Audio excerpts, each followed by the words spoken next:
Good morning, and welcome to another edition of Inside Cape Cod. I'm Mina Greene. This morning, I have the pleasure of speaking with Katie Servis. And Katie, you amaze me. First of all, you are from Cape Cod Gateway Airport, and you are the first woman to serve as the airport manager. I am very, very proud of you. Oh, thank you very much. Yeah, in the airport's nearly 100 years of existence, Exactly. it surprises me still that I'm the first female manager, but they're catching up to the times there. And it's an honor. It is. It's crazy, and I never thought I would say I was a first in that, but okay, here we go. Yeah, and you also served with the Rhode Island Air National Guard. I did. I was in the Rhode Island Air National Guard 6 years. Some of my favorite times being with the people that I served with. I had a lot of opportunity locally in Rhode Island, but when I did go abroad, I've been to Italy and other places with them. Wow. For different missions during the time that I was in the Air National Guard. So I happened to be in when the Bosnian conflict was occurring, and I was in Italy for that. Wow. My role was in an air traffic controlling unit. And what I actually did for the Air Guard is I worked alongside the controllers to make sure that our scope in our area was free and clear of any nefarious activity. That's what I did for them. Well, Thank you so much for your service. Let's start out by saying that as well. Now, How long have you been the manager of this airport, our airport? Well, I've been at the airport for 10 years, and I've been the airport manager for nearly 7 of those 10. That is wonderful. I've been there for a bit. Yay. So you get the applause of the day, my dear. I love it. Breaking barriers, because, way back when I started radio, there were no female morning DJs. So I was one of the first in New York. So that was great. Oh, wow. Good for you. Thank you. So you've got a whole lot of stuff going on there. You've got a whole lot of activities happening right now. I don't know where you want to start first. I'm really proud of the way that the airport has functioned over the past several years. We've been very effective and successful in implementing a number of our strategic plan goals. And those strategic plan goals were to improve and create the airport that we are today, really. And Cape Cod Gateway Airport, one example of that is the name change. We changed from Barnstable Municipal to Cape Cod Gateway Airport. Because really we were serving all of the Cape and the islands and in part some of southeastern Massachusetts. And we said, we're more than just Barnstable's airport. Even though we're in Barnstable, I'm a town department of Barnstable, we serve all of Cape Cod. And case in point, we've had new flights that are coming in now with American Airlines. They started their seasonal service. And we have residents from all over the Cape utilizing those services, which is fantastic. They're not going to Boston. They're not going to Providence. They're going right to their hometown airport, Cape Cod Gateway. Right, and you do have seasonal direct flights from New York City and Washington, D.C. right into Cape Cod Gateway. We do, and I am really happy with how that is working out. I had been working with American Airlines for probably 5 years for them to begin service at the airport, talking to them about what type of activity was at the airport, talking about our seasonal nature, speaking to them about the capabilities of having over 250 year-round residents that would utilize the service. Yeah. And, and then they came to me late last year in 2023, and they said, we want to come to the airport. And I'm so glad that they did. We started really a robust marketing campaign for the service beyond Cape Cod and the islands. We went out beyond that to D.C. and to New York. Yes. And their passenger load factors have been on average 82% or higher, which is phenomenal. Amazing. That is wonderful. Yeah. We're getting ridership from people that are coming from all over the world. In the cafe at the airport, Island Cafe Express is there now. Yes, they are. In the cafe, it was so wonderful to sit down with some people and talk to them, and they were from Australia, and they were coming to our airport and using American Airlines. And then we spoke to people from Charlotte and Philadelphia and Chicago and California that were using that service to come to Cape Cod. And the voices that I'm hearing from And these people that are utilizing the service, everybody's saying, I'm so glad I don't have to fly into Boston. I can come directly to where I'm going. Exactly. I don't have to go to Boston. Don't have to go to a That's what we wanted. big, busy airport. Then you got to come out into the city, and then you got to drive down. Oh, my goodness. It's a headache. So this is so advantageous for the airport to have this, because you have JetBlue flying in, also flying direct to New York City for a number of years now. And, there are a lot of events that go on here, big events that go on here during the summertime. And a lot of people are flying in for those events. I know there was a big motorcycle ride not too long ago, and people were coming from Australia and from all these different places. And I'm assuming that they came through your airport, because why not? It's a great airport, and why fly into Boston or Rhode Island? Exactly.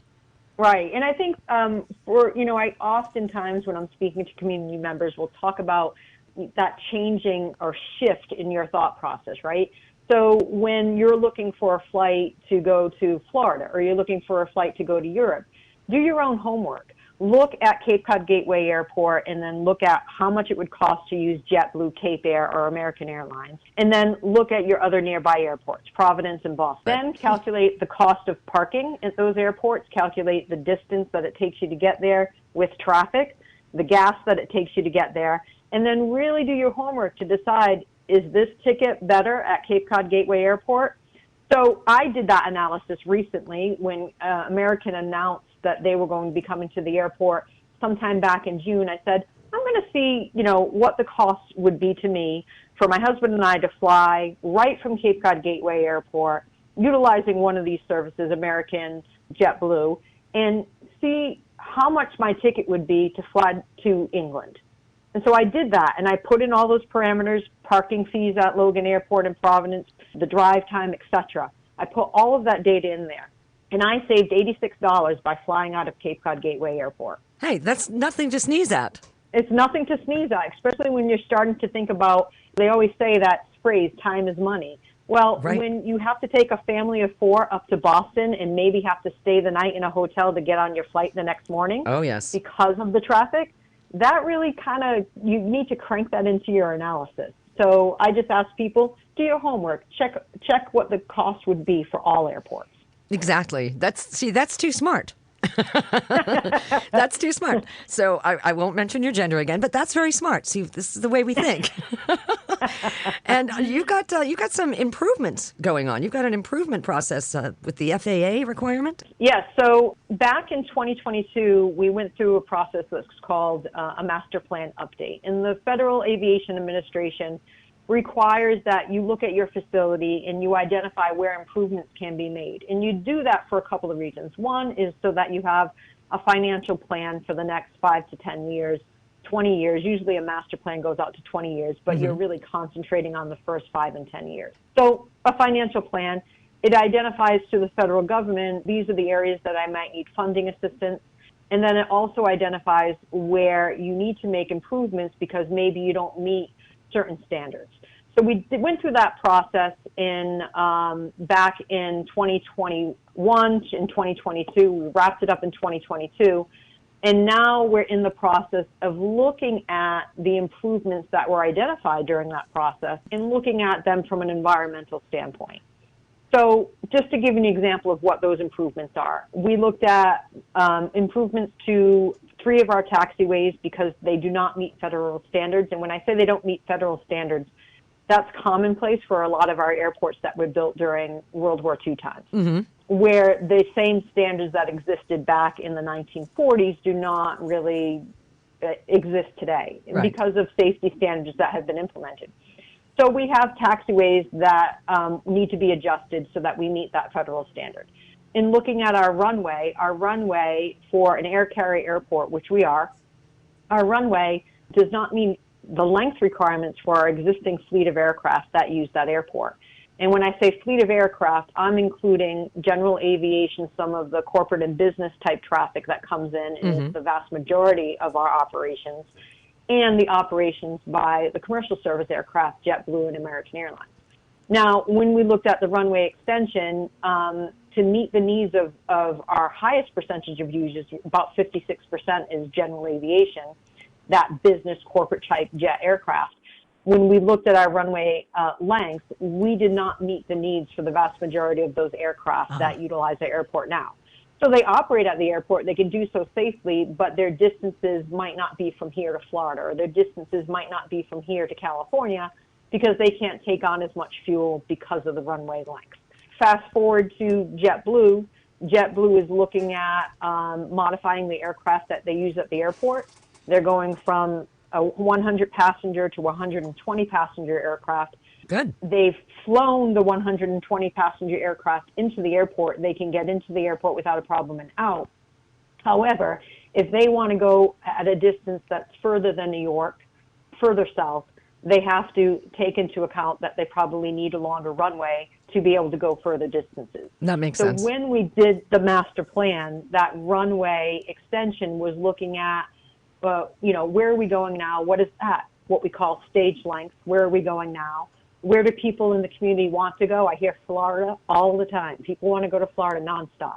So we have to look at that from a community standpoint and say, okay, how can we improve the airport to meet what the community needs are, but also be very conscious of the community that surrounds us that don't necessarily want to see an extension. Right. So how do we do that appropriately? And those are the steps that we've taken. Well, good. And another thing that's very important about this airport too, and especially since you've been working on all of these different plans, is the fact that over 1,700 people work with you. Yeah, it's crazy to think about it in that manner, because a lot of people will look at the airport and they'll say, how can 1,700 people work there? You'd be surprised. So MassDOT Aeronautics did this study back in 2020, fiscal year 2020, so calendar year 2019, they did the study, and they looked at all the airports across Massachusetts and did an economic analysis of those airports.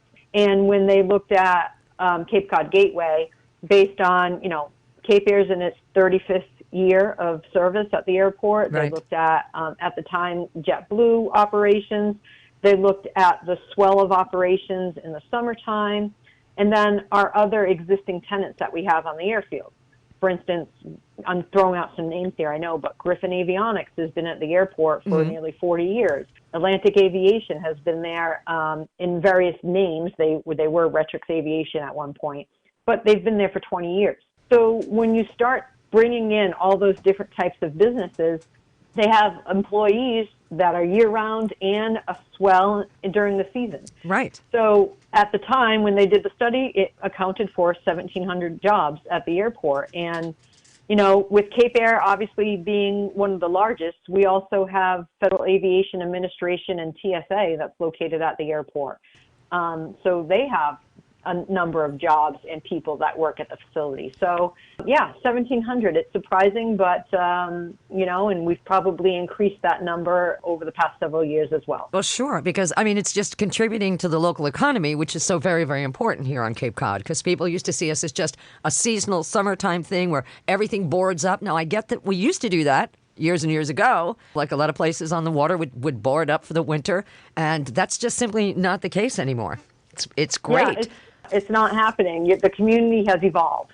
It really has, because it is a great place to live, and it is close to Boston, it is close to Rhode Island, but now we've got our own airport that's really able to cater to us as well, which is fantastic. And the thing that I love too, every time I turn around, there's an event at the airport. I've interviewed some of your people that have been doing different events and involving schools and the kids and all kinds of things, and it's just, you're really becoming a hub of our community. And that's fantastic. You've got another big aviation career day. Yes. Thank you for saying that. And I'm really proud of the community event series. We established that several years ago. The core message is really aviation education, and it really started with the thought process of getting our youth on Cape Cod understanding what possibilities and opportunities that exist in the aviation industry. And it kind of sprouted from that. So a number of our events are aviation education centric, but we also have fun, different types of events that we do at the airport. So since you mentioned the Aviation Career Fair, I'll go through that. We're having our 4th Southeastern Massachusetts Aviation Career Fair. And what that is we typically have anywhere from 40 to 45 exhibitors in the terminal that are from all different walks of aviation life, whether it's being a pilot, whether it's an aviation fueler, Wow. an engineer, a civil engineer that works on airports, you name it, they're at the airport, military personnel as well.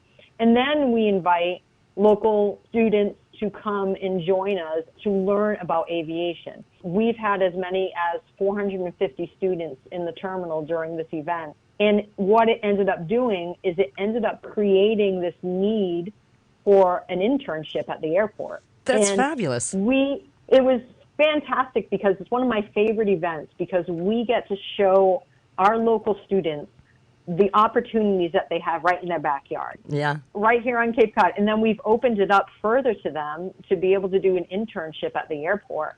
And I think we're going on our 6th intern that we've had at the airport. Wow. And I'm so proud of all of them because even one of our interns who came from Barnstable High School, she is now in the flight program at Bridgewater State University, where I went to school for aviation. And she was featured on the cover of their magazine a couple of months ago, which is fantastic. That's wonderful. What's her name? Her name is Rena Kingsbury. Well, good for you, Rena Kingsbury. We are so proud of you. You're doing Cape Cod proud.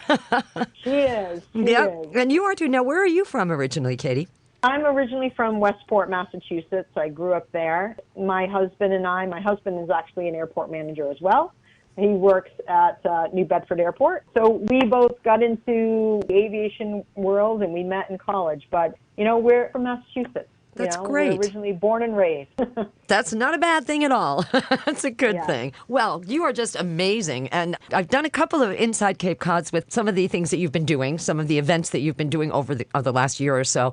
And I'm always very fascinated. And I'm so happy to be able to talk to you. I also, too, recently, I did an interview with the Island Cafe folks, the very sweet people. What? Yes. They are so sweet. And they were telling me about their Black Diamond annual fundraiser. And so I told them, well, I'm going to have you come back. And we can promote that when the time is getting near. So you've made so many improvements. You're offering so much more for Cape Codders and for people who want to visit here. This is what we needed. Thank you.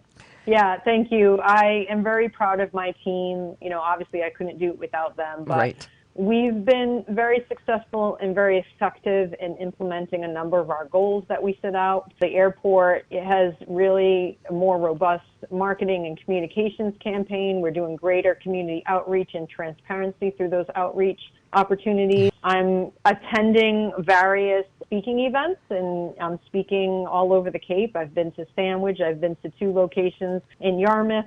And just talking about the airport and, identifying with what's happening in your neighborhood and what's happening at your airport that you as a community member have every access to. Exactly. And I got to tell you, this has come a long way, baby, from the first time I moved here 27 years ago. And we came from New York. And, of course, our boss at the time wanted us to get to know our area because we were city folk, they thought. And so even though from Long Island. And so they arranged to take us to Nantucket from your airport by small plane. I used to have a problem with flying when I was younger. And we got to the airport that Sunday morning, and I'm looking, and I look, and Doug, my partner Doug's like, oh, well, that plane looks pretty big. It looks really great. Well, all of a sudden, that plane moved away, and then there was this little teeny tiny plane. Okay. And I said, oh, my God, that's a gas tank with wings. I can't get on that. And it was fine. It was great. But, it was a very small plane, and I was hanging on. I was sitting way in the back, hanging on with both hands like a big baby. And it turned out to be a wonderful flight and a wonderful flight back. So this airport is very near and dear to me because it helped break me of some of my fear of flying. Well, I'm glad to hear that. And I'm glad that you mentioned that because just a little tidbit, when we do some of these events, we do make arrangements with the Young Eagles, who is part of the Experimental Aircraft Association. Mm-hmm. And they provide free flights for kids ages 8 through 18 so that they can experience how to fly, what it means to fly their own aircraft. Wow. And these kids, even if you fly 15 and you get one or 25 and you get one kid that wants to be a pilot, that's made our day. That's the whole reason we do it. That's great. That's wonderful. Yeah. I think we've covered everything. I would just say, to any community members who are listening, just make sure, you do your own homework, see what opportunities there are to fly out of the airport. Note that American Airlines and JetBlue are seasonal. They operate basically from May and through September. But Cape Air is year-round, and they have flights as well that are going to New York as soon as JetBlue and American Airlines have stopped for the season. I would also stress that we have 2 meetings that are coming up. August 26th is our strategic plan meeting, and that starts at 5 p.m. in the airport terminal. And August 27th is our environmental assessment for those master plan projects that I was talking about. And that has a 2 o'clock virtual component and a 6 p.m. in-person over at Town Hall. That sounds wonderful. Excellent. Well, Katie, I know you are a very busy lady, so I'm just going to say thank you so very much for joining me this morning. And I have been speaking with Katie Servis, the first woman to serve as Gateway Airport's manager. And that airport has been around for nearly 100 years. So thank you so much. You are so informative, and it's about time. And I'm glad we got you. Thank you. I appreciate it. Thanks for the time. You got it. Take care. And that's going to do it for this edition of Inside Cape Cod, heard every Sunday morning at this time on all 4 of our Coxswain Media Stations. Until next time, I'm Mina Greene.